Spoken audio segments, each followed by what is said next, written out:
Mangwana ni Mwalelepo Vukenjani Xexwa Savannah Ve Africa. Welcome to Africa Good Morning, your portal into Africa's potent stories. From Madagascar's military shakeup to Tanzania's election time abduction drama and Tunisia's shocking release of a man sentenced to death for Facebook posts, this edition dives deep into the continent's defining moments. We also track the UN's drastic food aid cuts in Somalia and the power of laughter amid conflict in Congo. Plus, Namibia's top stories of the week thus far with Elliot Ipinge and Kenya Kamboya reporting, as well as economic headlines led by the World Bank's updated sub-Saharan forecast. Catch Africa Good Morning on DSTV 285, GOTV 25, 1up2.com and NTV Africa on YouTube. My name is Ashwin Berry. Top stories shortly.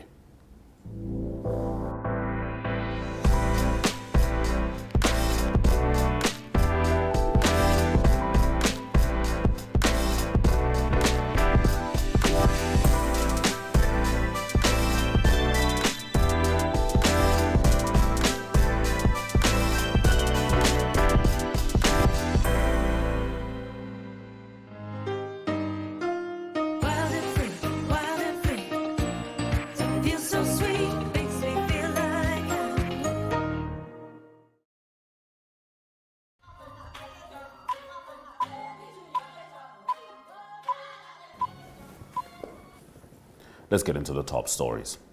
Madagascar's president, Andry Rajoelina, has appointed Army General Rufin Fortunat Zafisambo as the new prime minister, replacing Christian Tse after dissolving the government in response to persistent protests over water and electricity shortages. The president said the country needed a leader who could restore order and the people's trust, adding that Zafisambo's priority would be stabilizing the power and water supply. The protests, now entering their third week, have drawn many young people inspired by movements in Kenya and Nepal. Police fired tear gas to disperse demonstrators in Antananarivo, while similar scenes unfolded in Toleira and Diego Suarez. Despite Madagascar's natural wealth, it remains among the poorest nations, with income levels having dropped sharply since independence. The United Nations reported at least 22 deaths and over 100 injuries during the unrest, though authorities dispute this. Rajoelina's office accused political actors of exploiting the protests to destabilize the country. Some civil society groups met the president, but others refused, citing arrests of protesters and restrictions on demonstrations. Former Tanzanian ambassador and government critic Humphrey Polepole has reportedly been abducted from his Dar es Salaam home, with family members finding broken doors, cut wires, and blood at the scene. His brother, Godfrey Polepole, said they had filed a report after discovering the aftermath of the attack. Police Chief Jumane Muliro questioned how the abduction could occur, claiming the former envoy often said he was abroad. National Police confirmed they were investigating and awaiting Polepole's response to ongoing summons over allegations he made after resigning in July. The ex-ambassador had publicly criticized the government and was stripped of his diplomatic title by President Samia Suluhu Hassan. He alleged prior harassment and raids on his home. Police later opened a case against him, saying his claims might amount to criminal offenses. Tanzania heads to elections on 29 October, with opposition figures detained or disqualified. President Samia seeks a second term amid growing criticism over political repression and a surge in abductions targeting government critics. A Tunisian court has released Saba Chouchane, who was sentenced to death last week for Facebook posts critical of President Kais Saied. The decision followed widespread backlash and human rights concerns. Lawyer Osama Boltelia confirmed Chouchane's release, with his brother also confirming he was free. The 56-year-old had been arrested, and his conviction had sparked outrage across Tunisia and social media. The case was seen as emblematic of shrinking freedom since President Saied Sayed took over all powers in 2021, dissolving parliament and ruling by decree. Civil society groups and activists called the ruling a shock and a sign of growing repression. Tunisia, once celebrated for its 2011 democratic uprising, has since faced international condemnation over limits on judicial independence and free expression. Chouchan's case drew particular attention for its severity, with many observers labeling it unprecedented in modern Tunisian law. The United Nations World Food Programme has announced drastic cuts to food assistance in Somalia due to critical funding shortfalls. The number of people receiving emergency aid will drop from 1.1 million in August to 350,000 by November. The agency cited an urgent need for funds to support millions affected by hunger and climate disasters. The UN estimates 4.6 million Somalis face crisis levels of hunger, while 1.8 million children are malnourished, including 421,000 in severe condition. So far, aid has reached only 180,000 children. Somalia continues to endure drought, floods, and long-standing conflict, with al-Shabaab controlling several regions. The worsening situation has been compounded by reduced U.S. foreign aid, further straining humanitarian operations. The WFP's reduction signals growing global fatigue in donor funding amid escalating crises worldwide. Humanitarian agencies warn that without immediate financial support, Somalia could face catastrophic famine levels unseen in over a decade. In the war-torn Democratic Republic of Congo, comedians are using humor to bring relief to people displaced by fighting with M23 rebels. At a performance in Beni, jokes about former President Joseph Kabila's slow speech drew loud laughter from soldiers and civilians alike. One comic joked that patients would die before Kabila finished speaking if he were a doctor. Organizers described the events as mass therapy for communities burdened by trauma and displacement. The shows, filled with jokes about politics and daily hardship, offer rare moments of joy.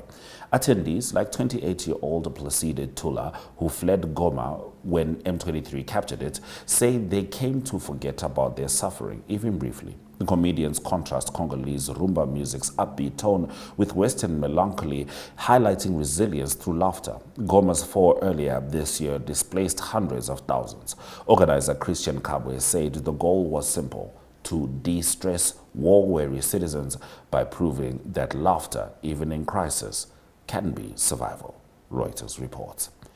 Those have been our top stories on Africa. Good morning. Shortly, we're going to swing into the news videos of the week stemming from Namibia. But prior to that, it's the weather.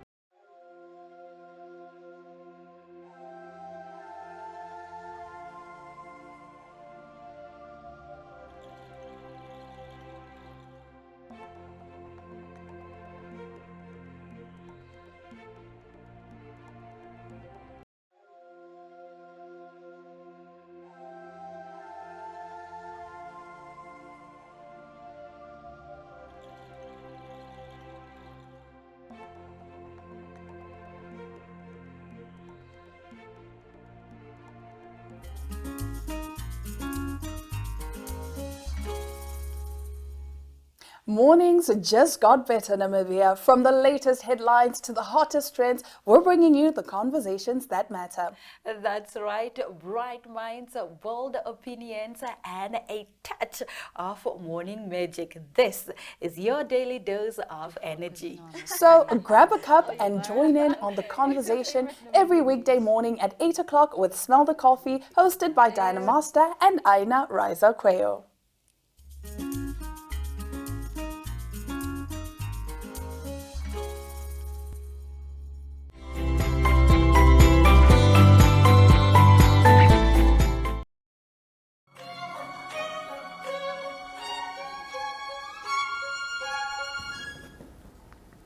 During an engagement with editors from various media houses in Windhoek, Information and Communication Technology Minister Emma Theophilus discussed the ethical use of social media campaign under the National Pride program.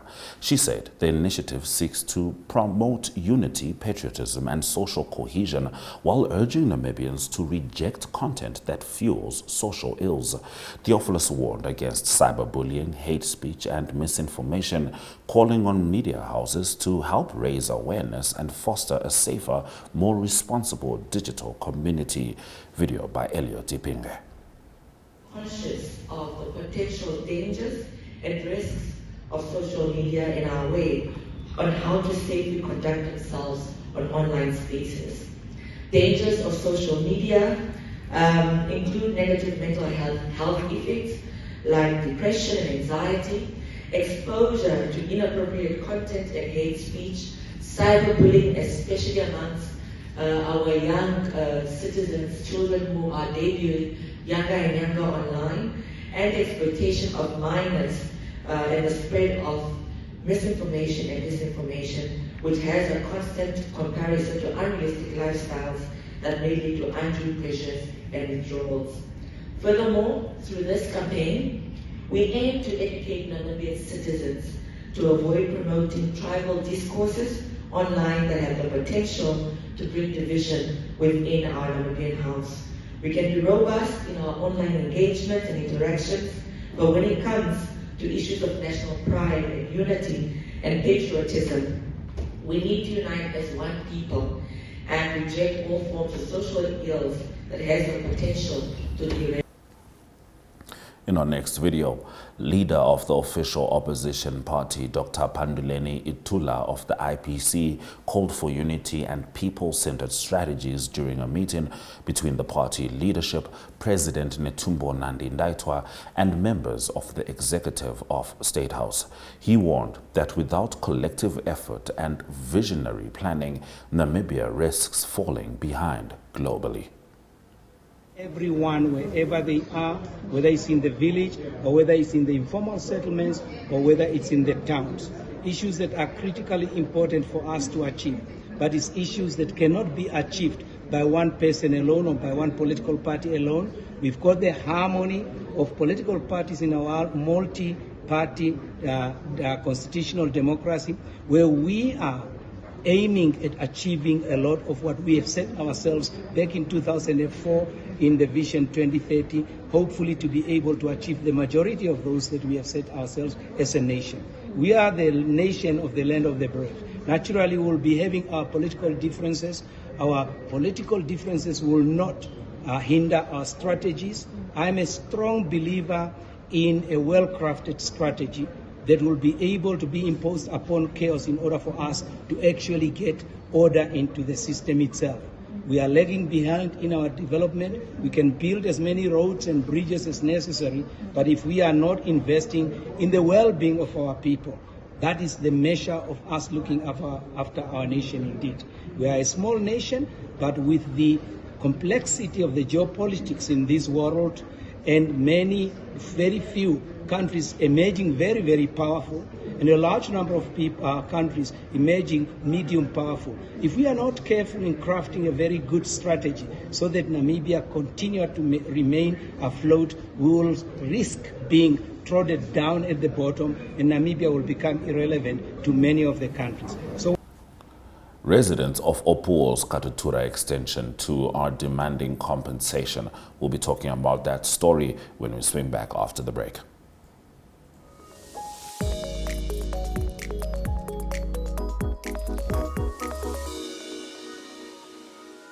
In a world where politicians promise the moon and deliver potholes, where democracy sometimes arrives in camouflage and ballots often look like formalities, one show dares to laugh with Africa, at Africa, and sometimes for Africa. This is Second Take, your weekly dose of political satire with an African soul and a global edge. From coups disguised as press briefings to ministers moonwalking past accountability, we serve the real news with sharper writing. Each week we bring you the the TikTok of the week because sometimes the revolution is vertical, and the heartwarming moment of the week to remind us that not everything is burning. We also sit down with the bold, the brilliant, and the brave voices that question power, stir thought, and spark laughter. Because when the headlines are wild, the leaders are louder, and the truth is lost in translation, we all need a second take.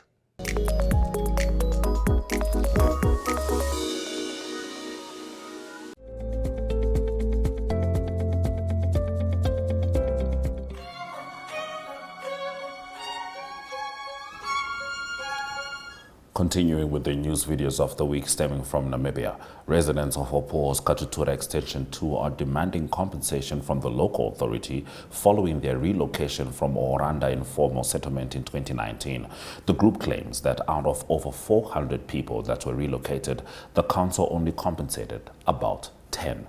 Narrating their ordeal, group spokesperson Jem Rona Pato said they have written to Urban and Rural Development Minister James Sankwasa to intervene in the matter. Report by Kenya Kamboe. My name is Jem Rona Pato. I'm from Oranda. We are located in Oranda 1991. And then 2019, there's a people from Ministry of Urban at Windhoek. They came to survey our place. And then 2023, they came to us to tell us that we have to move to Oranda, to Katutura Extension number 2. But they're supposed to give us money. They don't give us anything. From the people they are moving first, they don't give them anything. The second person, they give them sing. And the third person, they build only 2 houses, but it's not yet complete. And then now, they don't want to give us our money. They say they are not to pay us. Like our case, our house in between 3 pipeline, but up to now they say they are not give us money. They put people in Katutura Extension number 2. Some of the people, they are on the service plot. The other, they are not on the service plot. But even though they are on the other side, they are not services. They pay those places, but they told us on 2019 that those place is free, is donation, and they give us the paper that this place is donation. You are not to pay anything. Now they told us we are not pay anything. We are paying money. They deduct for our compensation money to the plot.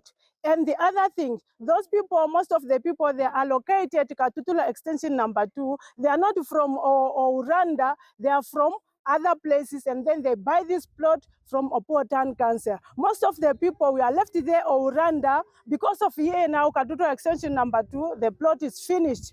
And the other thing, when they put people, all those places is flooded. When the rain is came, most of the people, they are underwater, the things broken. And the other things, some of the people, they are from where they are breed open market. They take out those people, but up to now, they are not compensating them. They are not give them a place. Now tell me, you are talking to the media now, but I'm sure you have leaders. This is a local authority. You have local authority councillors. You have a CEO. You have a constituency councillor, and you have a governor for your region. Have you tried reaching out to these people so that they can address this issue for you guys?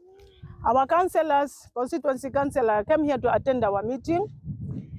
And then acting CEO and the chairperson. We are fighting for them this case, and then the last minute I told them we are waiting for you to upload this case. Now it's too late. We are going ahead. We told them we are going ahead, and then they told us, don't go to Ombundu's money and those things, because those things they punish you. And then we decided ourselves that we can try our best where we can get the media. That's why we will conduct you to come here to assist us. What happens if you call your leaders to come and listen to you? This is from 2019 up to now. We call them. When they came here, they talk like they are assistants, but we try. Now it's almost 6 years. We are so very suffered too much. That's why we are trying our best. Okay, thank you very much, ma'am. Thank you. Now, with another update from Kenya, Kamboya Mukuma Alex, a resident of Opor in the Kunene region, narrates the inconsistent water supply at the town, saying that the situation is critical. The local authority rations water, which forces residents to fill up containers in order to have access to the resource. Alex, just tell me, how is the water situation like in Opor? Really, the water situation in Opua is a very, very critical condition due to, as you rise now, what is your time now? If past 7 or to 7 there around afternoon, you doesn't have water until next day, 5 o'clock. You may find also some from Friday up to Sunday, you don't have any water at the pipes. So, but how does it affect your daily life? That is now very affected very, very much, because as you see, we have school children, we have to consume our certain, and we have to cook. But what about if you don't have the water container at the home? Then meaning by saying you that day you will not be able to cook anything at your home, and even you cannot take the bath. So, which is very challenging to us. Just tell me, how do you want this situation to be addressed? Now, this situation to be addressed, I think the town council must be came with an amicable solution by explanation us, because nobody there explain us by saying no, the water underground there is now become to an end. They have to find another amicable solution, even to drill new boreholes, or I don't know, but they have to, or maybe connecting the water from Alpha at Man pipe to poor in order for us to access to water, because each and every person in Namibia must have the right to access to water, but we still at that challenges. Okay. I don't think about your time, sir. Thank you. And MTC has announced a sponsorship worth 250,000 Namibian dollars for the 8th edition of the Simply You magazine Lifestyle and Fashion Awards. The announcement was made by MTC's manager for sponsorships and promotions, John Ekongo, at a press conference. The awards take place on Saturday, 25 October.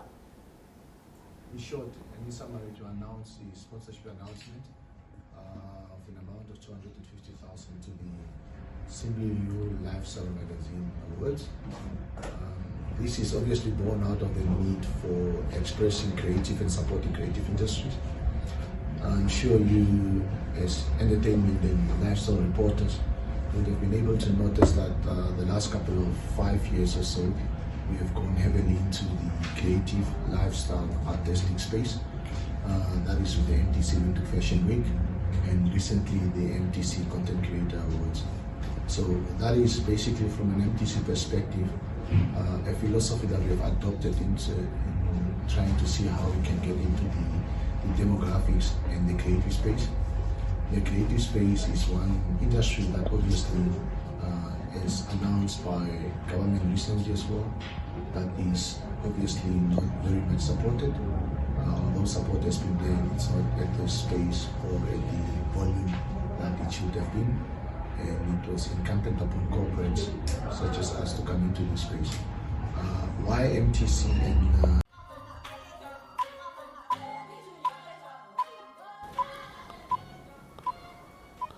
Let's close off the show with this very important economic news update. The World Bank has raised its 2025 growth forecast for sub-Saharan Africa to 3.8%, up from 3.5%, citing stable inflation and improved currency performance. The bank projects growth will rise to 4.4% over the next 2 years, with private consumption and investment recovering as monetary conditions ease. Major economies, including Ethiopia, Nigeria, and Ivory Coast, have seen upgraded outlooks, while median inflation across the region has fallen below 4%. However, fiscal tightening could slow recovery in some states. The report highlights the need for job creation to prevent unrest, as seen in youth-led protests across Kenya, Nigeria, and Madagascar. The bank warns that uncertainty over global trade policies and the expiration of US-Africa trade deals could threaten progress. Despite these risks, stronger real incomes and stable currencies have restored optimism. Chief Economist Andrew Dabalen urged governments to prioritize jobs offering living wages, warning that continued unemployment could spark further instability. Those have been our stories on Africa. Good morning. Thank you for joining us on DSTV 285, GOTV 25, Network Media Hub, NTV Africa on YouTube, and oneup2.com. Keeping in mind, on oneup2.com, you have to spell it out, ONEUPTWO.com. You can click the echo icon and have access to not just this show, but other NTV programs, because on oneup2.com, Echo Primetime is anytime. My name is Ashwin Bedi. We return tomorrow with the South Africa Report delivered by Ari Hochad, and as usual, the top headlines from across the continent. My name is Ashwin Bedi. Swera Zakanaka.